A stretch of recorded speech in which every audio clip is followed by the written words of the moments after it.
Hello friends, তো কেমন আছো সবাই? আশা করি ভালো আছো। তো প্রতি বছর নয়, আমরা এবছর আবারও আসতে চলেছি পুজোতে। আর নাচের স্কুল তো শুরু হয়ে গেছে অনেকদিন থেকে। আর সবাই ক্লাসে চলে এসছে, শুধু দু একজন বাইরে আছে, আসেনি, আমাদের মেন লোক আসেনি তপনবাবু। তো এখন প্র্যাকটিস চলছে। আমরা তো আসছি আপনাদের মাঝে এই সিজনে নতুন গান, নতুন সব কিছু নিয়ে। আমার ম্যানেজার, হ্যাঁ চলো, আজকে সানডে তো, তার জন্য ব্লগটা দিতে হবে। তো কী করবো, ব্লগে তো ইন্ট্রো দিতে হবে, সেই জন্য ক্লাসটা হচ্ছে, ওই জন্য ব্লগটা শুরু করে দিয়েছি। বিকেল তোমার সাথে কথা হচ্ছে, ক্লাসটা শেষ হয়ে যাক, তারপর পুরো কথা হবে।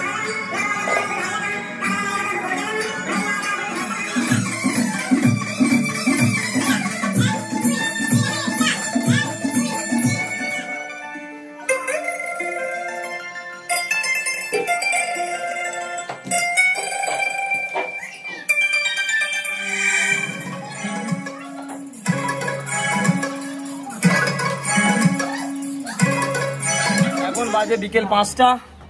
তো নাচের স্কুল এন্ড করে দিয়েছি, কেননা অনেক হয়েছে, তো সেই জন্য নাচের স্কুল বন্ধ করে দিয়েছি। অনেকক্ষণ প্র্যাকটিস হয়েছে, সকাল 8টা থেকে শুরু করেছিলাম, তো সবাই দুর্বল হয়ে গেছে।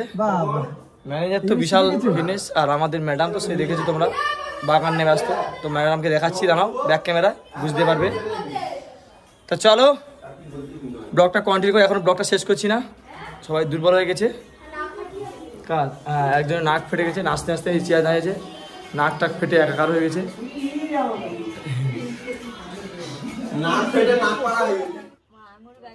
আঙুর গাছ, দেখো আমাদের আঙুর গাছ আছে, এই আঙুর গাছটা ওঠার জন্য এইটা ম্যাডাম বানাচ্ছে। পুঁইশাক, পুঁইশাক উঠবে না, পুঁইশাক কিছু উঠবে। এই যে তাকাও দেখি একটু, তোমার দেখাই, তুমি কাজের লোক তো সেই জন্য দেখাচ্ছি তোমাদের। তো এখন বাজে সন্ধ্যা 7টা, নাচের স্কুল শেষ করে চান করে ফ্রেশ হয়ে এবার বেরিয়েছি বাইরের দিকে যাব। তো চলো, আজকের দিনের টাটা। মিনি ব্লগ দেখার জন্য সবাইকে অসংখ্য ধন্যবাদ। তো দেখা হচ্ছে নেক্সট ব্লগে, ততক্ষণ সবাই ভালো থেকো, বাই।